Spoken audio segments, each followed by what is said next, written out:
A special good morning to our listeners, those of you via K105.5 or K105.9, those of you viewing via GBN TV, channel 711 or channels 20. Good morning and welcome to another edition of the Mid-Morning Buzz. Good morning, I'm your host, the GT. With me this morning, we have Mr. Anthony Stroud and Mr. Claude Emmons with me this morning from the Department of Cooperatives. It's all about Cooperative Spotlight. That's the topic of discussion this morning. Let's go over to my guests and say good morning. Good morning to you, gentlemen. How are you doing this morning? Yeah, good morning.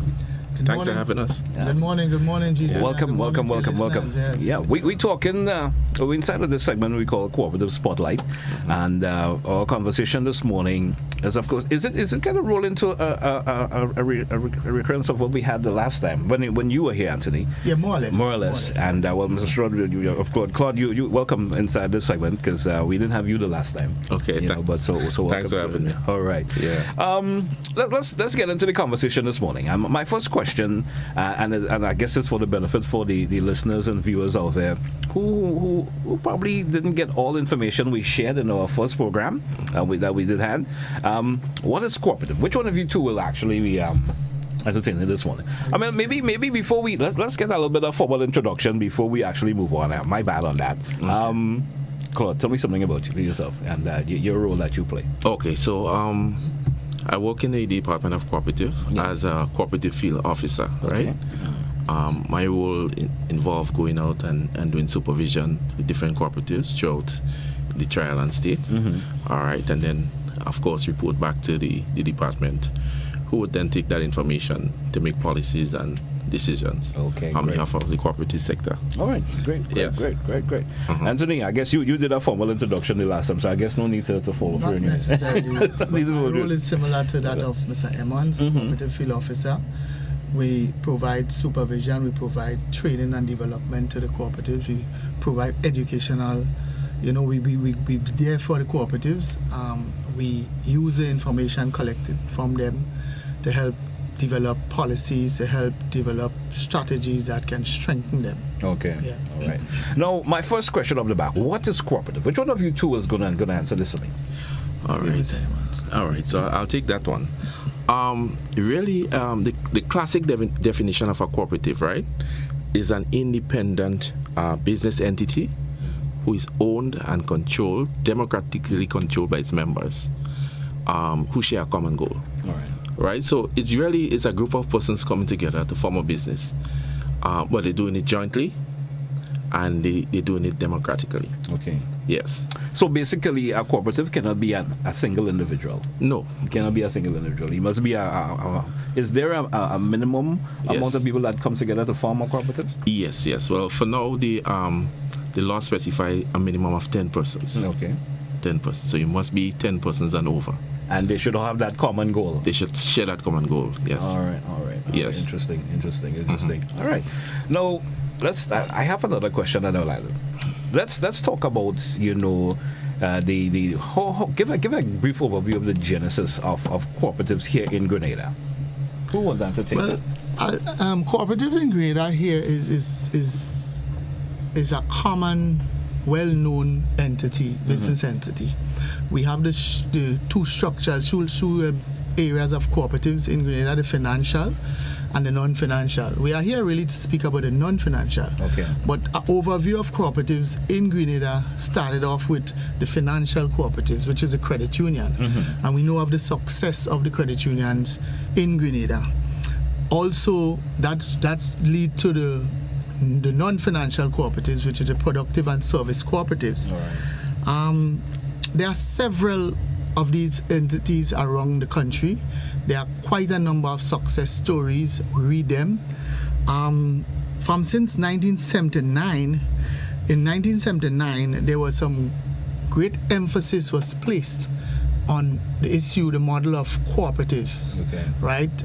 And I may say here, cooperatives is one of the best, most effective, most successful business model that I come across, right? It's just that our whole attitude towards cooperatives, which sometimes they say we don't have, is what caused the problem. All right. When you speak of problem, what do you mean?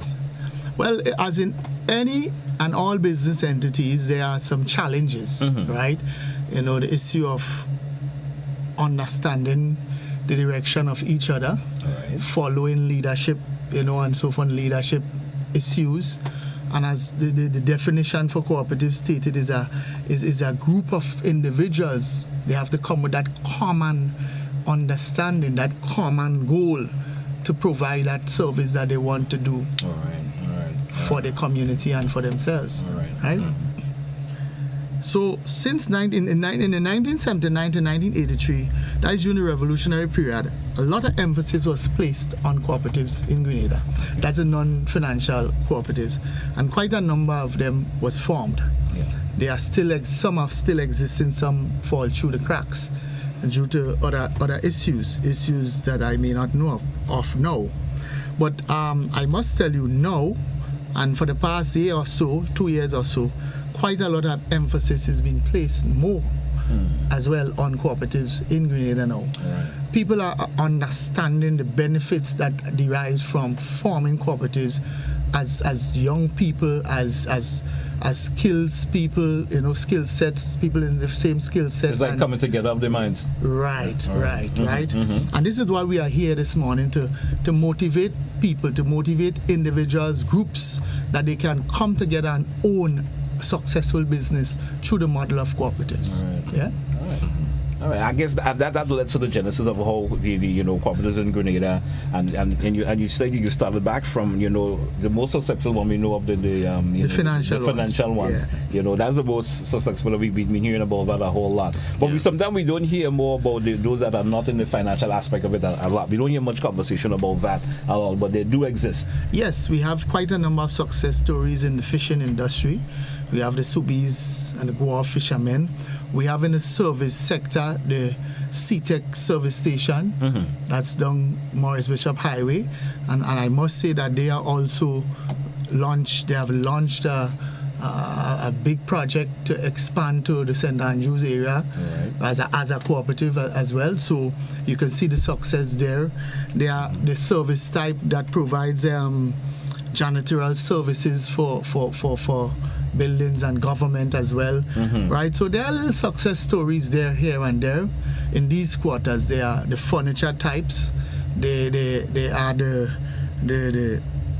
there are one or two that are involved in agro processing, right? They are struggling here and there for some of the issues that I talk about, coming together of the mines. Sometimes the mines doesn't always come together as it should. So true. So they are success stories. Tell me about the philosophy of the cooperative and able to penetrate the various cross section of the population. How was the philosophy of that came into play? And in a Grenadian society, we would say Grenada is small, which we should find that it should be easier for cooperatives to come together and work. You understand? But tell me about that. Well, the philosophy strive real good in the financial sector, and it spill over into the service sector. The philosophies of the cooperative is centered around people. People helping people coming together to provide for themselves, to extend that service to their family, to their community, and to the nation as a whole. It's about people helping people. The philosophy speaks of members, owners, right? It's all about ownership. Once you are a member of a cooperative, you are part owner of that entity, right? Which gives you some level of control and decision making. Yes, you can make decisions, right? It's really centered around not so much for profit, but it's really for service, right? You're providing a service that is needed. Yes, you will need profit to continue, or you will need surplus rather. That's the language, that's the jargon that speaks among cooperatives, not profit but surpluses. You will need that to continue the cooperative, to grow the cooperative, and to continue to provide that benefits that coming together will need. Right? So it's not for profit per se, but it's for service oriented. It's service oriented, right? It provides valuable financial alternatives for individuals, right? You bring your skill set together. For example, let me say, when I was here the last time, I spoke to about the media people coming together. I spoke about the CMOS people should be coming together, right? So imagine a group of trade, construction people come together, right? That can be very viable, you know. Provide service in all actually, what you're saying is just leading to a question I wanted to ask: who do you encourage, or who individually you encourage in a Grenadian society to be part of a cooperative or to form cooperatives? I mean, let me answer. Yes, that's a very good question. Well, traditionally, right, the emphasis has been placed on marginalized people. Yeah. Right.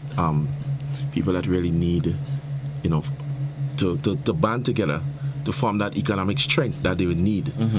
But recently, what we've seen happening is people of the upper echelon has actually expressed interest. Now, this is actually a good thing, because what we found is over the years that cooperatives have suffered from certain level of capacity when it comes to people with business acumen. Right? Have that particular mindset. Yes. Okay. Yes. So, you know, I think it's a good thing, because we need that business acumen in order to have a successful business, right? And as Mr. Stroud rightfully say, you need to have surplus. Yes. You know, in order to grow your cooperative. So, so what we would like to see is person across the cross-section, because we need people with different skill sets in a cooperative. To make a successful cooperative, you need people with different skill sets. Sure. Yes. All right.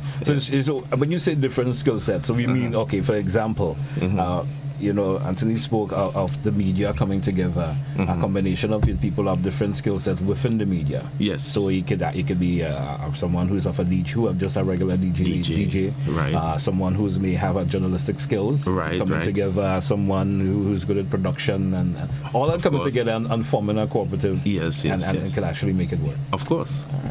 Interesting. Yeah. Now, who would like to explain to me the principles of cooperatives? Go ahead, Mr. Emmons. All right. So there are 7 basic principles, which are actually universal principles, right?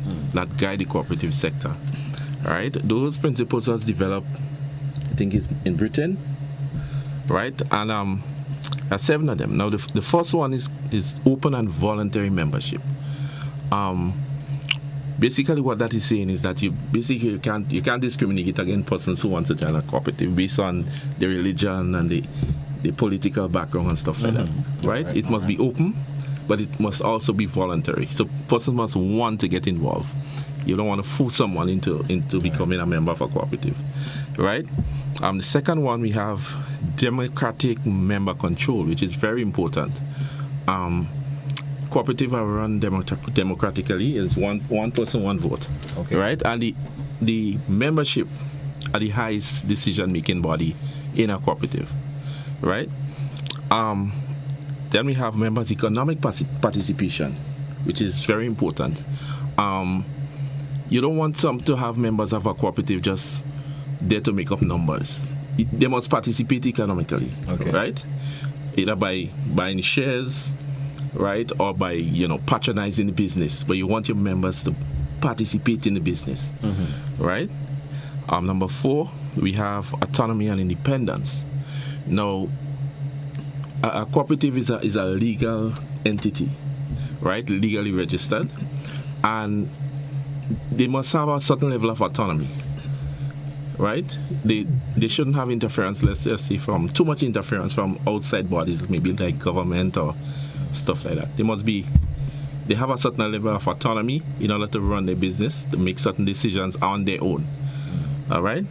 Then we have education and training. Very important one, right? You don't want someone to come into a cooperative and 5 years down the road, they're the same, and at the same level. You want them to grow. See some growth taking place. There should be some growth taking place, all right? And the cooperative should provide that kind of training and that impetus for them to want to grow, right, and improve, right? Then we have cooperation among cooperatives. That one is a bit self-explanatory, all right? So we like to think of the cooperative movement as a big family, right? So cooperatives should want to cooperate with each other, share knowledge and stuff like that, share the the successes and the knowledge and what it takes to run a successful cooperative. All right, we want them sharing that against each other and coming together and participating in areas that that would uplift them. All right. Right. And the seventh and final one, we have concern for community. Right. Whatever area, whatever community the cooperative exists in, they should find some way to enhance that community. Right. Either through maybe donating to some cause, or maybe cleaning up the area. Find some way to help a child that needs to go to school or something like that. Okay. With school books or tuition or anything like that. But there should be some emphasis placed on improving the community in which they exist. You speak in the principles, you spoke of growth and training, which seemed to kind of grab my attention just a wee bit. Mm-hmm. How is that particular cooperative supposed to do that in terms of the growth and training? Is it among themselves or inviting in others to come in and offer growth or that training for them to help them grow themselves? Or the training in terms of developing whatever they decide to do to form the cooperative? Right. Well, I think a cooperative is run by a board, and the board should identify areas of weaknesses, areas that the members need training in. And maybe you could reach out to persons outside of the cooperative, persons that have competencies in those particular areas, and get them in to train. We also offer education and training along with the Grenada Cooperative League, right? When we recognize that a cooperative is lacking in certain areas, we would, volunteer training to them. If the board need training, they need training in financial training or stuff like that, we would also offer that kind of training. But yes, you can reach out to members outside of the cooperative, persons outside of the cooperative, to come in and enhance the members. All right. Yes. Anthony, anything final before we take a wrap this morning? Yes, you see, education is ongoing, right? And as I mentioned earlier on, when we go out there as field officers and we identify, we assess them and we identify areas that they are lacking, right? That is where we offer training. Sometimes we do individual trainings. Yes. Sometimes we do collective training, because sometimes we find that some of the same issues are common among all. Yeah. So we'll have a training session for all. Even though they have different philosophies, but if they have that might be different business expertise. It might be janitors, it might be fishermen, but you realize that they might have some issues with management. Yes. You might find they have issues with conflict resolutions. You might find they have issues with accountability, accounting issues, and so on, governance. So we will provide the training issues and guidance in that area for them. Okay. Identify that. We do need, from a league perspective, we try to do a needs assessment. We was ongoing needs assessment of all the cooperatives, so we can identify what are their main strategic needs that they need to get help with to keep going. Yeah. All right. Anything final, Mr. Stroud, before we Mr. Emmons, before we take a wrap this morning? Yes. Well, again, I would like to encourage anyone that it's a good business model. You should probably take a serious look at it. All right, there are some benefits that comes along with forming a cooperative, and if you have a business idea, you should give us a call. We at the Ministerial Complex in Tantine. Our number is 435-8779. All right. Yes. I want to thank you both once again for being with us this morning, and of course always come in and share fruitful information. Simply hope that individuals out there who are listening and viewing this morning will give some consideration to the advice thrown out and form themselves a cooperative and give the benefits that can derive from it. Definitely. All right. Thank you both once again for being part of it. Hey folks, that's how we take a wrap for the Mid-Morning Buzz here on Classic Radio and the GBN TV. Join us again for another edition of the Mid-Morning Buzz.